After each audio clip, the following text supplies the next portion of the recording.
గత నెలలో ఇరాన్ పై ఇజ్రాయెల్ చేపట్టిన దాడుల్లో సంచలన విషయాలు ఒక్కొక్కటిగా బయటికి వస్తున్నాయి. ఇరాన్ అధ్యక్షుడు మసౌద్ పెజెష్కియాన్ని అంతమొందించేందుకు ఇజ్రాయెల్ గత నెలలో ఒక రహస్య ఆపరేషన్ ను చేపట్టినట్టు ఇరాన్ రెవల్యూషనరీ గార్డ్స్ కార్ప్స్ అనుబంధ పార్స్ న్యూస్ ఏజెన్సీ వెల్లడించింది.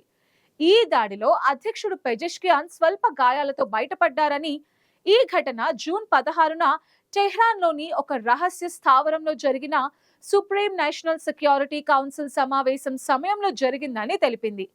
టెహ్రాన్లోని ఒక రహస్య భవనంలో Iran supreme national security council సమావేశం జరుగుతూ ఉండగా ఇజ్రాయెల్ 6 బాంబులు మిసైళ్లతో దాడి చేసిందని ఫార్స్ న్యూస్ ఏజెన్సీ తెలిపింది. ఈ సమావేశంలో అధ్యక్షుడు మసౌద్ పెజెష్కియాన్ తో పాటు పార్లమెంట్ స్పీకర్ మహమ్మద్ బాగర్ ఘాలిబాఫ్, న్యాయ వ్యవస్థ చీఫ్ ఘెలాం హుస్సేన్ మొహసేని ఇజాయ్, ఇతర సీనియర్ అధికారులు పాల్గొన్నారు. హిజ్బుల్లా నాయకుడు హసన్ నస్రల్లాను హత్య చేయడానికి ఉపయోగించిన ప్లాన్ నే ఈ దాడికి కూడా ఉపయోగించినట్టు అనుమానిస్తున్నారు. పెజెష్కియాన్ ఉన్న భవనంలోని 6 ఎంట్రీ అండ్ ఎగ్జిట్ మార్గాలను, అలాగే వెంటిలేషన్ వ్యవస్థను లక్ష్యంగా చేసుకుని ఇజ్రాయెల్ దాడి చేసింది. అయితే ఈ దాడిలో అధ్యక్షుడు పెజెష్కియాన్ కాలికి స్వల్ప గాయాలు అయ్యాయి. పెజెష్కియాన్ తో పాటు ఇతర అధికారులు ఒక అత్యవసర షాఫ్ట్ ద్వారా ఈ దాడి నుండి త్రుటిలో తప్పించుకోగలిగారు. ఈ దాడి ఇజ్రాయెల్ చేపట్టిన 12 రోజుల యుద్ధంలో భాగంగా జరిగిందని, ఇది ఇరాన్ అణు కార్యక్రమాలు, సైనిక నాయకత్వాన్ని లక్ష్యంగా చేసుకుందని ఫార్స్ న్యూస్ వెల్లడించింది. ఇరాన్ పై చేపట్టిన యుద్ధంలో ఇజ్రాయెల్ 200 ఫైటర్ జెట్లను ఉపయోగించి ఇరాన్ లోని నతాన్స్, ఫోర్డోతో పాటు ఇస్ఫహాన్ లోని అణు కేంద్రాలపై దాడులు చేసింది. అంతేకాకుండా ఇస్లామిక్ రెవల్యూషనరీ గార్డ్స్ కార్ప్స్ కు చెందిన ప్రధాన నాయకులు, శాస్త్రవేత్తలను లక్ష్యంగా చేసుకుని ఇజ్రాయెల్ క్షిపణులు కురిపించింది. ఈ దాడుల్లో commander Hossein Salami, armed forces chief Mohammad Bagheri, ballistic missile programme head Amir Ali Hajizadeh వంటి కీలక నాయకులు మరణించారు. ఇజ్రాయెల్ ఈ దాడులను ఆపరేషన్ రైజింగ్ లయన్ పేరుతో నిర్వహించింది. అయితే ఇజ్రాయెల్ చేసిన దాడులను ఇరాన్ అధ్యక్షుడు పెజెష్కియాన్ ధృవీకరించారు. జూలై 7న American media host Tucker Carlson తో జరిగిన ఇంటర్వ్యూలో పెజెష్కియాన్ కీలక వ్యాఖ్యలు చేశారు. ఇజ్రాయెల్ నేతలను ఉద్దేశిస్తూ వారు నా మీద దాడి చేయడానికి ప్రయత్నించారు, కానీ ఫెయిల్ అయ్యారని పేర్కొన్నారు. ఈ దాడి ఇజ్రాయెల్ చేసిందని, అమెరికా దీనిలో భాగం కాదని ఆయన స్పష్టం చేశారు. ఫస్ట్ టైం ఇరాన్ అధ్యక్షుడు పశ్చిమ మీడియాకు ఇంటర్వ్యూ ఇచ్చారు.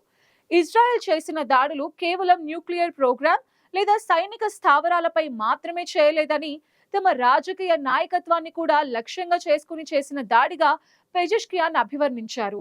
ఇజ్రాయెల్ గూఢచర్య సంస్థ ఇచ్చిన ఇన్ఫర్మేషన్ ఆధారంగానే దాడి జరిగిందని ఇరాన్ అధికారులు ఆరోపిస్తున్నారు. ఈ దాడి టైంలో ఇజ్రాయెల్ ఏజెంట్స్ ఇరాన్ అత్యున్నత రాజకీయ, సైనిక వర్గాలలో చొరబడి ఉండొచ్చని ఇరాన్ అనుమానిస్తోంది.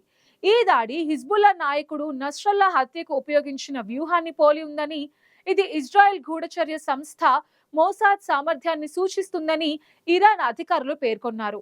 ఈ ఆరోపణలపై ఇరాన్ ఒక దర్యాప్తుని ప్రారంభించింది. దీనిలో ఇజ్రాయెల్ ఏజెంట్లు సమావేశ స్థలం, సమయం గురించి ఖచ్చితమైన సమాచారాన్ని ఎలా పొందారనే దానిపై దృష్టి సారించింది. ఇక ఈ దాడి ఇజ్రాయెల్ ఇరాన్ మధ్య జరిగిన 12 రోజుల యుద్ధంలో భాగంగానే జరిగింది.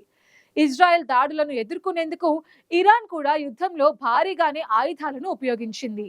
500కు పైగా బాలిస్టిక్ మిసైల్స్, 1100 డ్రోన్లతో ఇజ్రాయెల్ పై ప్రతీకార దాడులు చేసింది.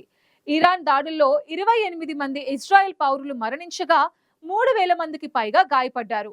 ఇరాన్ ఇజ్రాయెల్ పై దాడులు మొదలుపెట్టిన తర్వాత అమెరికా కూడా యుద్ధంలోకి ఎంటర్ అయింది. జూన్ 22న ఇరాన్ లోని 3 అణు స్థావరాలపై దాడులు చేసింది. ఈ దాడి తర్వాత ఇరాన్ న్యూక్లియర్ ప్రోగ్రాం పూర్తిగా నాశనమైందని అమెరికా అధ్యక్షుడు డొనాల్డ్ ట్రంప్ పేర్కొన్నారు. అయితే అమెరికా ఇంటెలిజెన్స్ ఏజెన్సీస్ మాత్రం అణు స్థావరాలు పాక్షికంగానే దెబ్బతిన్నాయని అంచనా వేశాయి. ఇరాన్ అధ్యక్షుడు టార్గెట్ గా దాడి జరగటాన్ని పలు దేశాలు ఖండించాయి. ఇజ్రాయెల్ దాడులను ఐక్యరాజ్య సమితి ఒప్పందానికి విరుద్ధమని రష్యా అధ్యక్షుడు వ్లాదిమిర్ పుతిన్ ఖండించారు. ఈ సంఘర్షణను శాంతియుతంగా పరిష్కరించడానికి మధ్యవర్తిత్వం వహించేందుకు సిద్ధంగా ఉన్నట్టు పేర్కొన్నారు. ఇజ్రాయెల్ దాడులకు అమెరికా మద్దతు ఇవ్వలేదని, అయితే ఇరాన్ అణు కార్యక్రమం పూర్తిగా నిలిపివేయాలని అమెరికా అధ్యక్షుడు డొనాల్డ్ ట్రంప్ డిమాండ్ చేశారు.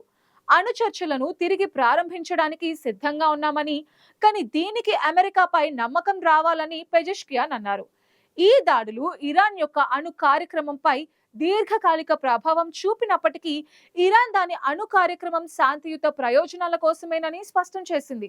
మొత్తంగా చూస్తే ఇరాన్ అధ్యక్షుడు మసౌద్ పెజెష్కియాన్ పై ఇజ్రాయెల్ చేసిన దాడి ప్రయత్నం ఇరాన్ ఇజ్రాయెల్ మధ్య ఉద్రిక్తతలను మరింత తీవ్రతరం చేసింది. పెజెష్కియాన్ స్వల్ప గాయాలతో బయటపడడంతో ఇరాన్ అధికారులు ఊపిరి పీల్చుకున్నారు. ఈ ఘటనలు మధ్యప్రాచ్యంలో మరోసారి ఉద్రిక్తతలను పెంచే అవకాశం ఉంది.